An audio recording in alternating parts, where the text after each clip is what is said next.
नमस्कार, news India में आपका स्वागत है।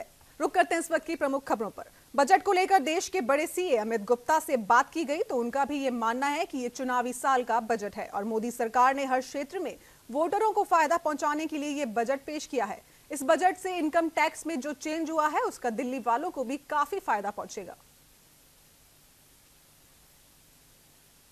तो पूरी तरह से पता था 2019 का इलेक्शन है और क्योंकि सरकार को अपना इलेक्शन जीतना है तो राम मंदिर की भी बात होती है, सभी चीज़ें हैं, लेकिन आज उन्होंने जो छक्के लगाए हैं किसानों को खुश किया है। और सबसे बड़ा छक्का जो हर आदमी तक जा रहा है, जो सैलरीड तक जा रहा है, वो जो 2.5 लाख रुपए की छूट की लिमिट थी वो उन्होंने डबल कर दी 5 लाख तक। तो इसके थ्रू अब यही है कि उन्होंने जो छक्का लगाना था वो लगा दिया। लिमिट बहुत दिनों से, बहुत समय से ये 2.5 लाख चल रहा था तो हर आदमी को ये लग रहा था कि इसको बढ़ाया जाए। तो मुझे लगता है कि आज की तारीख का सबसे बड़ा छक्का इस बजट का यही होगा कि जो छूट की सीमा 2.5 लाख से 5 लाख की है, जो जन जन तक, हर रोजगार व्यक्ति तक, सरकारी हो या फिर प्राइवेट हो, निजी हो, उसको। भरतपुर पहुंचे नेता प्रतिपक्ष गुलाब चंद कटारिया का बीजेपी कार्यकर्ताओं ने गर्मजोशी से स्वागत किया। इस मौके पर कटारिया ने कहा कि सरकार ने 10 दिन में किसानों का कर्ज माफ करने की घोषणा की थी, लेकिन करीब 50 दिन हो जाने के बाद भी सरकार ने किसानों का कर्ज माफ नहीं किया। कटारिया ने कांग्रेस पर किसानों को गुमराह करने का भी आरोप लगाया है।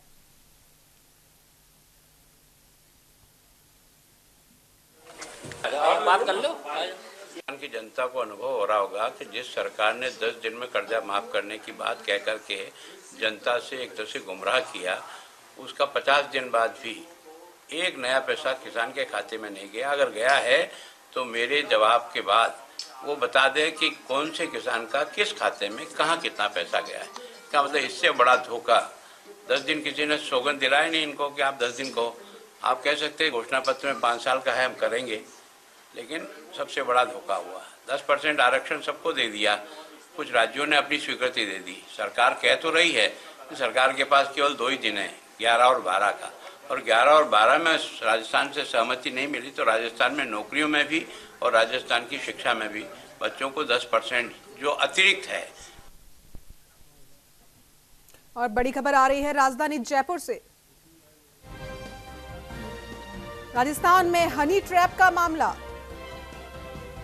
सुरक्षा एजेंसी द्वारा पाक एजेंट की गिरफ्तारी का मामला। सुरक्षा एजेंसी की रडार में 15 अन्य लोग भी शामिल। दिल्ली के 2 मोबाइल रिटेलर को किया गिरफ्तार। हनी ट्रैप के मामले में दोनों ने करवाए थे मोबाइल नंबर का बंदोबस्त। भारत में अभी ऐसे कई पाकिस्तान एजेंट सक्रिय हैं। सुरक्षा एजेंसी के आला अधिकारी ऐसे एजेंट की तलाश कर रहे हैं। इस वक्त की बड़ी खबर है जयपुर से। राजस्थान में भी हनी ट्रैप का मामला सामने आया है। सुरक्षा एजेंसियों के द्वारा पाक एजेंट की गिरफ्तारी हुई है। सुरक्षा एजेंसी की रडार में 15 अन्य लोग भी शामिल हैं। साथ ही दिल्ली के 2 मोबाइल रिटेलर को गिरफ्तार किया है। हनी ट्रैप के मामले में दोनों ने करवाए थे मोबाइल नंबर का बंदोबस्त।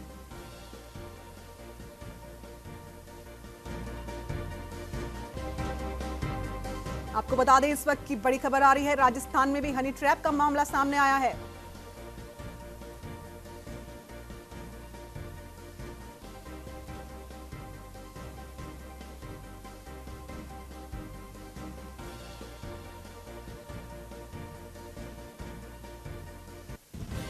और भारत में अभी भी ऐसे कई पाकिस्तानी एजेंट सक्रिय दिखाई दे रहे हैं। सुरक्षा एजेंसी के आला अधिकारी ऐसे एजेंटों की तलाश में जुटे हैं।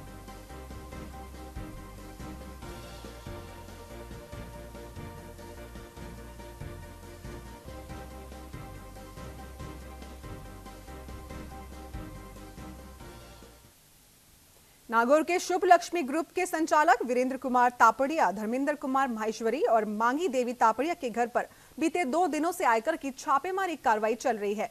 दफ्तर और कारोबारी ठिकानों पर तीसरे दिन भी आयकर विभाग के इन्वेस्टिगेशन विंग ने नागौर के अलावा जयपुर और कोलकाता में भी एक साथ 23 ठिकानों पर छापेमारी की। आयकर विभाग की टीम द्वारा 8 ठिकानों को छोड़कर बाकी जगह सर्वे किया जा चुका है। नागौर में इन्वेस्टिगेशन टीम को तलाशी में लाखों रुपए के सोना, चांदी और नकदी मिली है। आयकर टीम के सूत्रों के अनुसार 40 लाख की नकदी यहां तलाशी के दौरान बरामद की गई है।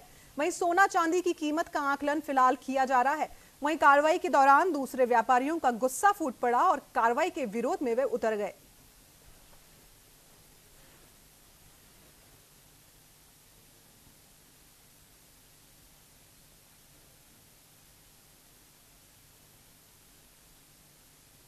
जयपुर के सांगानेर पुलिस और क्राइम ब्रांच ने संयुक्त कार्रवाई की है। पुलिस ने शातिर बदमाश मोनू शर्मा को गिरफ्तार किया है। साथ ही 2 अवैध पिस्टल भी बरामद किए गए हैं। आपको बता दें कि क्राइम ब्रांच के सिपाही अविनाश की जानकारी पर बदमाशों को पकड़ा गया है। फिलहाल पुलिस आरोपी से पूछताछ कर रही है।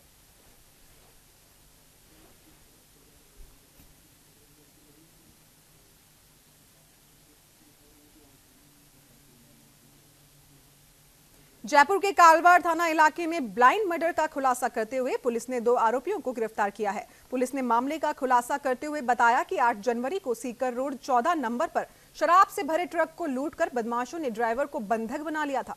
बदमाशों ने 8 जनवरी से लेकर 14 जनवरी तक ड्राइवर शंकर सिंह को फ्लैट में रखा और बदमाशों की पहचान होने पर बदमाशों ने ड्राइवर की गर्दन तोड़कर हत्या कर दी। साथ ही 18 जनवरी को लाश कालवाड़ थाना इलाके में गंदे नाले में डाल दी। फिलहाल पुलिस मुख्य सरगना दातार सिंह पावटा की तलाश में जुटी है।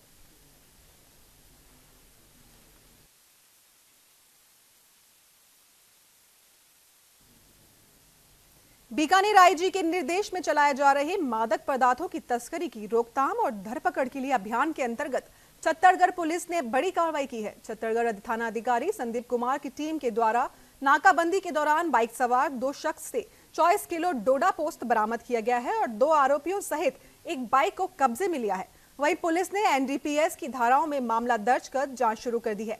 गौरतलब है कि छत्तीसगढ़ पुलिस के द्वारा मादक पदार्थों के खिलाफ कार्रवाई काफी दिनों से लगातार हो रही है। पिछले 5 महीने में पुलिस की 9वीं कार्रवाई है।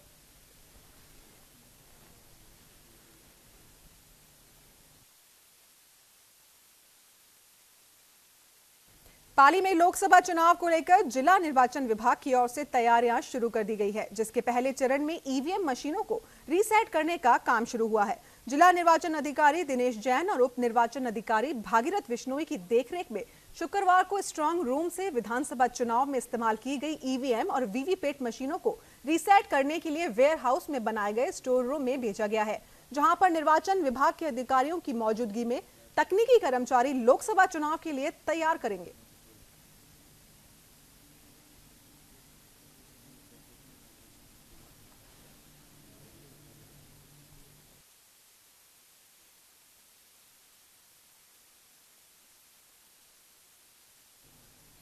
भीलवाड़ा में महिला सुरक्षा को लेकर पुलिस ने नवाचार की शुरुआत कर दी है। नवाचार की पहल करते हुए पुलिस अधीक्षक योगेश यादव ने 16 सदस्यीय महिला रक्षा दल का गठन किया, जिसमें कमांडो ट्रेनिंग प्राप्त महिला कांस्टेबल भी शामिल है। आधुनिक संसाधन के साथ ही हथियारों और कैमरों से लैस ये टीम 24 घंटे शहर में गश्त करेगी।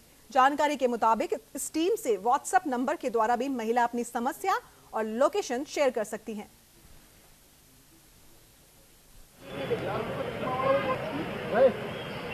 महिलाओं एवं बच्चों के साथ जो होने वाले अपराध हैं, छोटे मोटे कोई ईव टीजिंग के या कोई छीटाकसी, अपराध छोटा है लेकिन बहुत ही संवेदनशील अपराध है और उस अपराध से निपटने के लिए हमने एक रक्षा टीम तैयार की है, जिसमें हमारी एक प्लाटून स्ट्रेंथ है, लगभग 16 के करीब। इसमें लेडी ऑफिसर्स, लेडी जवान्स हैं, हेड कांस्टेबल्स हैं, जो सभी 2 व्हीलर्स पे, स्कूटीज पे और मोटरसाइकिल पे तैनात रहेंगी।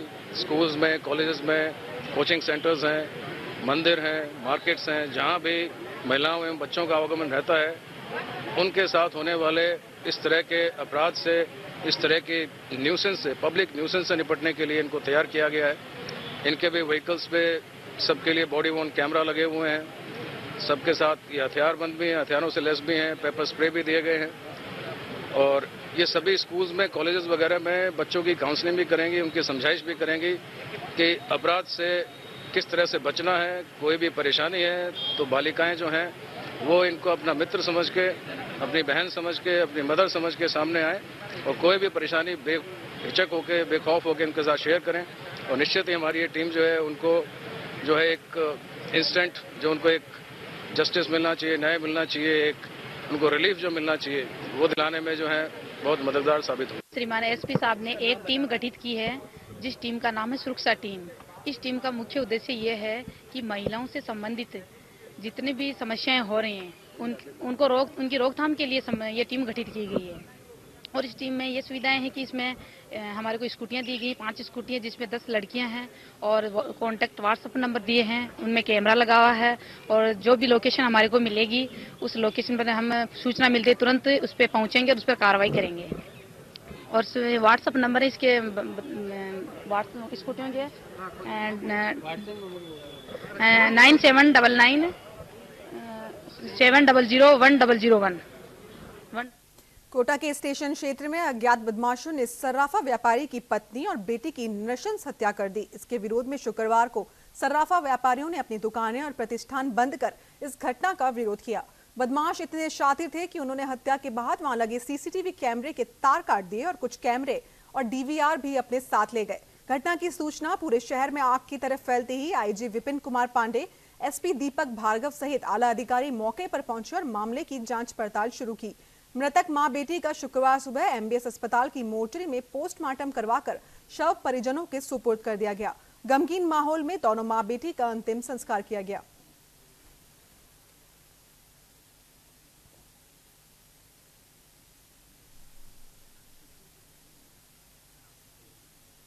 बांसवाड़ा के काली खेत गांव में महिला की हत्या के मामले में पुलिस ने महिला के पति को गिरफ्तार कर लिया।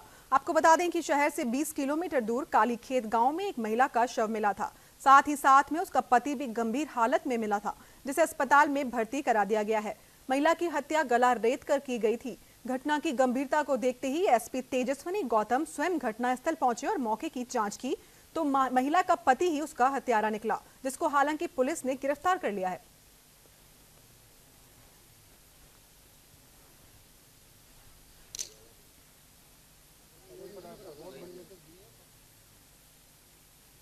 बेंगलुरु में एक ट्रेनी लड़ाकू विमान मिराज 2000 दुर्घटनाग्रस्त हो गया, जिसमें 2 पायलटों की मौत हो गई।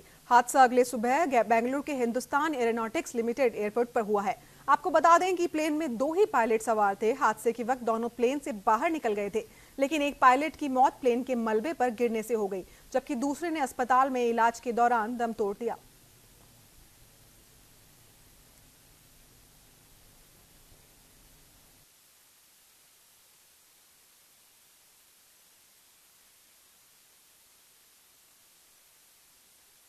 हरियाणा के बहादुरगढ़ में घर में घुसकर एक 8 साल की बच्ची के अपहरण का मामला सामने आया है। अज्ञात व्यक्ति बच्ची को घर से उठाकर पार्क तक ले गया, लेकिन उसे आगे नहीं ले जा सका तो बच्ची के हाथ बांधकर उसे वहीं छोड़ दिया।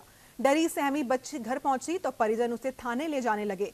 उसी समय उसने इको गाड़ी की तरफ इशारा करते हुए अपहरणकर्ताओं की कार बताई।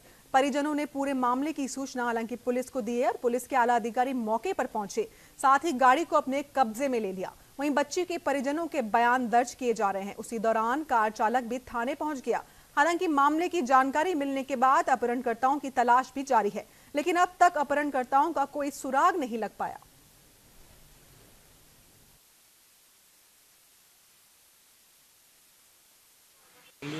क्या मामला था, हुआ क्या था? मामला ये था भाई, मेरी लड़की थी, मैं यहाँ पे आशीर्वाद पे आया हुआ था भदोही में, और लड़की को घर से उठा के और पार्क में ले जाया गया और वहाँ पे उसके जाके पैर बांधे गए। 10 साल की लड़की है मेरी। मैं चाहता हूँ यहाँ पे मैं उसके खिलाफ कार्रवाई हो। लड़की ने को पहचाना भी है, मगर उसको पक्का कन्फर्म नहीं है। हरियाणा के बहादुरगढ़ में चिकित्सकों की लापरवाही के चलते एक युवक की मौत के मामले को 8 साल बाद न्याय मिला है। बहादुरगढ़ कोर्ट ने 3 डॉक्टरों को दोषी ठहराते हुए 2-2 साल की सजा सुनाई है। साथ ही कोर्ट ने उन पर आर्थिक जुर्माना भी लगाया है। मामला बहादुरगढ़ के लाइन पार निवासी राहुल की मौत का था। आपको बता दें कि राहुल को इलाज के लिए बहादुरगढ़ के जीवन ज्योति अस्पताल में भर्ती करवाया गया था, लेकिन समय पर उचित इलाज नहीं मिलने के कारण राहुल की मौत हो गई थी, जिसके बाद 8 साल बाद जीवन ज्योति अस्पताल के 3 डॉक्टर दीपक, रितेश और मनीष पॉल को राहुल के इलाज में लापरवाही बरतने का दोषी पाया गया। बहादुरगढ़ के judicial magistrate first class Vivek Kumar की अदालत ने दोषी डॉक्टरों को 2-2 साल की कठोर कारावास और आर्थिक जुर्माने की सजा सुनाई है।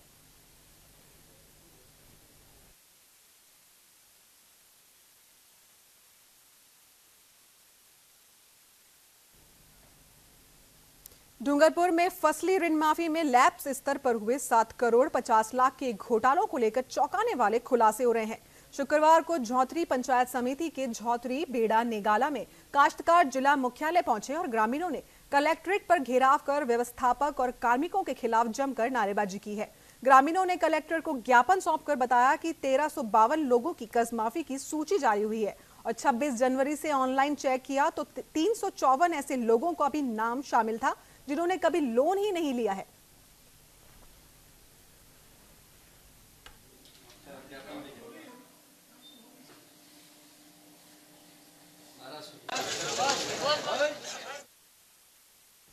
रुद्रप्रयाग जनपद में सफेद आफत का कहर थम नहीं रहा है। बर्फबारी के चलते वाहन रेंग रेंग कर चल रहे हैं। वहीं केदारनाथ धाम में भी रुक रुक कर लगातार बर्फबारी हो रही है, जिसके चलते धाम में 10.5 फीट बर्फ जम चुकी है और पारा -15 डिग्री तक चला गया है। धाम में अब महज 19 लोग, पुलिस के 4 जवान, वुड स्टोन कंपनी के 10 लोग व गरुड़ चढ़ी में 5 साधु सन्यासी शरण लिए हुए हैं। केदारनाथ में पुनर्निर्माण कर रही कंपनी की माने तो वे लोग मौसम खुलने का इंतजार कर रहे हैं और मौसम ठीक होते ही केदारनाथ से गरुड़ चट्टी होते हुए रामबाड़ा के पैदल मार्ग को दुरुस्त करने का कार्य करेंगे, जिससे कि धाम में पैदल आवाजाही हो सके। आपको बता दें कि आपदा से पूर्व यही केदारनाथ के लिए संपर्क मार्ग हुआ करता था और अब रामबाड़ा से लिंचैनी है। हमारे जनपद में देखिए कल तक 5 मोटर मार्ग थे जो ग्रामीण सड़कें और एनएच को मिलाकर 5 थे जो बाधित हैं। आज की डेट में 3 ऐसे मार्ग हैं जो बाधित चल रहे हैं, जिसमें मुख्य रूप से हमारा चोपता का जो एनएच है वो बाधित चल रहा है और इसके साथ साथ 2 ग्रामीण सड़कें हैं जो बाधित चल रही हैं। हम लोगों ने चिरबटिया सड़क को और कार्तिक स्वामी सड़क पर कल ही जेसीबी लगाकर कार्य कर दिया था और अधिकतर सड़क उसमें से खुल गई थी। अब जो 3 सड़कें हैं उनमें भी लगातार जेसीबी और मशीन काम कर रही हैं। अब चूंकि कल से मौसम ठीक है और बर्फबारी बंद हुई है तो हम लोग उम्मीद कर रहे हैं कि आज शाम तक अथवा कल तक हम लोग इन सभी। मोदी सरकार के अंतरिम बजट पर हरिद्वार से भी मिलीजुली प्रतिक्रिया देखने को मिली है, जहां कुछ व्यापारियों ने बजट को लोक लुभावना बजट बताया तो कुछ ने इसे जनहित का बजट करार दिया है। व्यापारी वर्ग ने टैक्स में और भी ज्यादा राहत मिलने की इच्छा जताई तो कुछ व्यापारियों ने जीएसटी स्लैब में कोई राहत न मिलने पर अपनी नाराजगी भी व्यक्त की है। लगता है कि इस बार भारतीय जनता पार्टी की सरकार जो केंद्र में भी शासन कर रही है, चूंकि 2019 में लोकसभा के चुनाव हुए हैं तो मुझे लगता है शायद वो लोक लुभावन वो बजट जरूर लाएंगे। इसमें चुनाव को इफेक्ट जरूर करेगा ये जो भी बजट आएगा, क्योंकि 4 सालों में पिछली सरकार ने कुछ ऐसी योजनाएं नहीं दी जिससे आम जनता को लाभ। मुझे लगता है कि इस बार भारतीय जनता पार्टी की सरकार जो केंद्र में भी शासन कर रही है, चूंकि 2019 में लोकसभा के चुनाव हुए हैं तो मुझे लगता है शायद वो देखिए, क्योंकि इस समय देखा जाए तो कहना है कि आर्थिक मंदी का दौर चल रहा है और व्यापारी वर्ग अभी तक परेशानी है, पुराने झटकों से अभी तक उभर नहीं पाया है। तो मेरा ये सोचना है कि इस बार बजट में कुछ छूट जो है व्यापारियों के लिए बढ़ानी चाहिए। जीएसटी में सरकार जैसे लगातार सुधार करने पे जुटी हुई है, तो मेरा ये मानना है जीएसटी में कुछ और सुधार और जो जीएसटी की जो हर महीने की जो रिटर्न्स जाती हैं उसमें कुछ कमी करनी चाहिए, जिसकी वजह से व्यापारियों के ऊपर काफ़ी बोझ पड़ गया है। और दूसरा बजट को लेके, क्योंकि इस बार चुनाव भी है लोकसभा का, तो कहीं ना कहीं मुझे लगता है बजट जो है वो लोक लुभावन भी होना चाहिए और आम लोगों को थोड़ा सा महंगाई से उसमें छूट भी मिलनी चाहिए। जसपुर में उप जिलाधिकारी ने जनता की शिकायतों के आधार पर 3 हल्का पटवारियों तथा 2 संग्रह अमीनों के स्थानांतरण किए थे, लेकिन सभी ने अपनी नई तैनाती पर जिम्मेदारी नहीं संभाली, जिससे नाराज उप जिलाधिकारी ने 5 कर्मचारियों का वेतन रोकने के आदेश जारी किए हैं। वहीं उप जिलाधिकारी ने कर्मचारी राजस्व वसूली पर भी कड़ी नाराजगी जाहिर की है।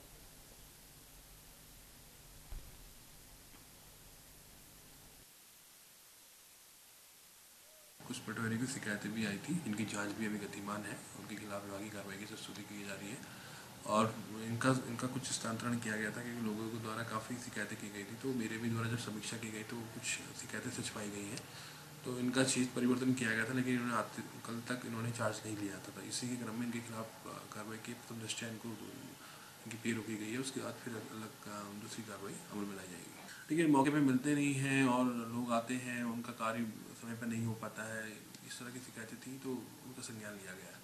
विभागीय कार्रवाई की जाएगी और निलंबन की प्रस्तुति की जाएगी।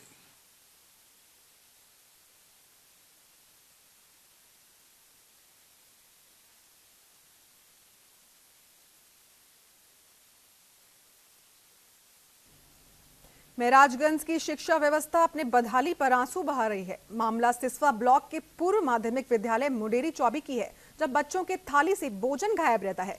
वहीं विद्यालयों के भवन जर्जर हैं तो कहीं विद्यालय समय से पूर्व ही बंद हो जाते हैं तो कहीं बच्चे झाड़ू लगाते नजर आते हैं। आखिर इन नौनिहालों के भविष्य से खिलवाड़ कौन कर रहा है? महाराष्ट्र का शिक्षा विभाग आए दिन सरकार के फरमानों की धज्जियां उड़ाता नजर आ रहा है।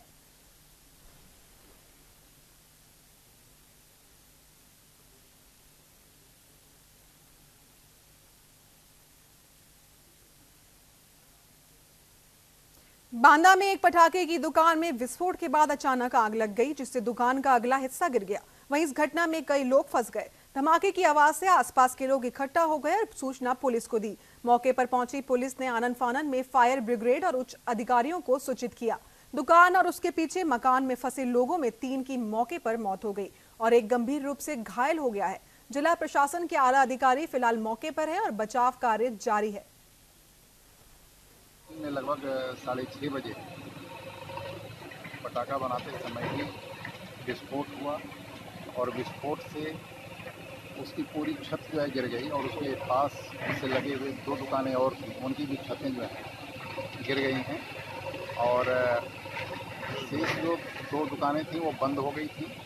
उनमें कोई व्यक्ति नहीं थे, लेकिन पटाखा बनाने वाली दुकान में नफीस स्वयं था और उसके और परिवारीजन थे, जिनमें से एक व्यक्ति की मृत्यु हो चुकी है, एक घायल है जिसे हॉस्पिटल पहुंचाया गया है। 2 और व्यक्तियों के दबे होने की पूरी संभावना है, जिनको रेस्क्यू करके निकालने का कार्य युद्ध स्तर पर जारी है। यहाँ पर जनपद के पुलिस अधीक्षक और अन्य अधिकारीगण भी मौजूद हैं। जेसीबी वगैरह इसमें लगी हुई है, फायर ब्रिगेड भी आ चुकी है। इस बुलेटिन में फिलहाल इतना ही। आप देखते रहिए न्यूज़ इंडिया। नमस्कार।